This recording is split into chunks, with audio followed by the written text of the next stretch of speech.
Lagi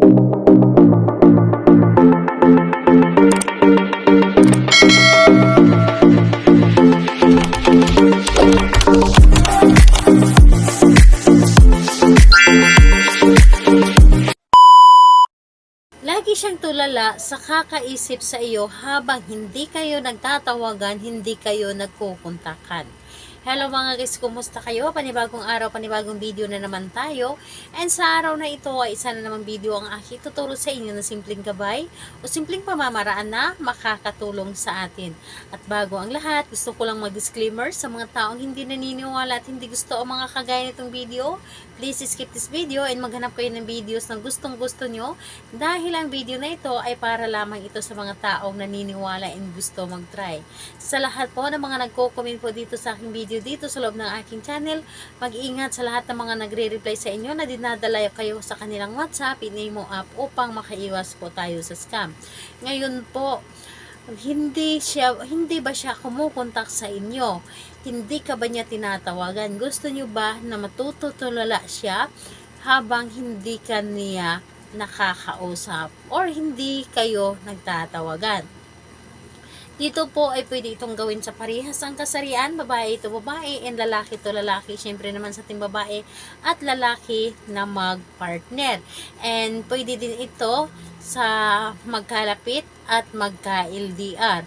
Dito ang kailangan lamang natin ihanda dito is tubig lamang. Yes po, tubig na pampaligo po. Pwedeng nasa timba, pwedeng nasa shower. Basta't ito ay habang naliligo ka, gawin mo ang isang ritual para lagi siyang tulala sa kakaisip sa inyo. So, ayun po, kailangan na buo ang inyong loob sa paggawa nito and 100% ang inyong tiwala habang ginagawa mo ito.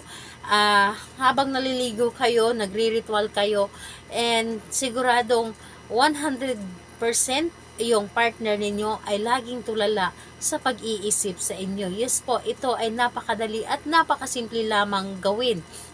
So, ayun po, kapag naliligo ka, ang gagawin mo lamang, timba man or shower, yung ginagamit ninyo sa pagligo, ang gagawin po ninyo habang binubuhos ninyo ang tubig sa inyong katawan, iniisip ninyo palagi si target.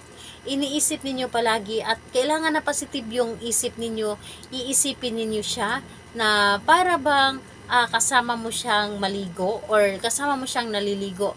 Yung i-visualize mo na magkasabay kayong maligo para si partner ay laging tulala na mag-iisip sa inyo. Mag-iisip siya sa inyo. And ayun po, kailangan na positive yung lahat yung sasabihin mo.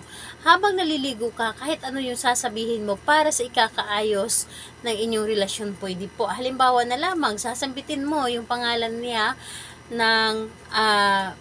at apelyido at sabihin po ninyo na sabay tayong maligo at habang hindi tayo nagtatawagan, ikaw ay laging tulala sa pag-iisip sa akin at gusto mo akong makita palagi, gusto mo akong makasama lagi, gusto mo akong makasabay sa pagligo lagi, gusto mo na ako yung kausap mo sa bawat oras. So, sasabihin mo lamang yun lahat-lahat habang naliligo ka. Yun ang gagawin mo araw-araw sa iyong pagligo. So, napakadali lamang niyang gawin dahil habang naliligo ka, nagre-ritual ka at siya yung iniisip or ikaw yung iniisip niya.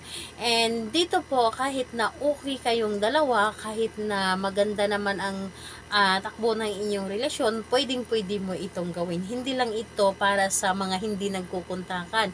Pwede rin ito kahit okay kayo para mas maging okay pa ang inyong relasyon.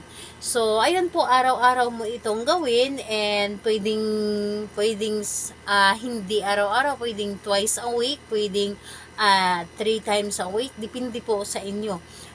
Pero mas maganda na araw-araw mo itong gawin para mas maganda yung takbo ng inyong relasyon.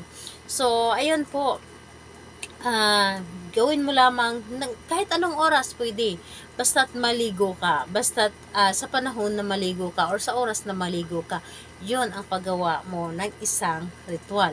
So, ayun po, sa lahat po ng mga gustong magpa-shoutout, mag-comment lamang sa baba para ma-shoutout ko kayo sa next video. And sa lahat po ng mga gustong magtanong, mag-comment lang din po sa baba para ma-replyan ko din po kayo. Salamat po sa inyo. Bye-bye everyone. God bless us all.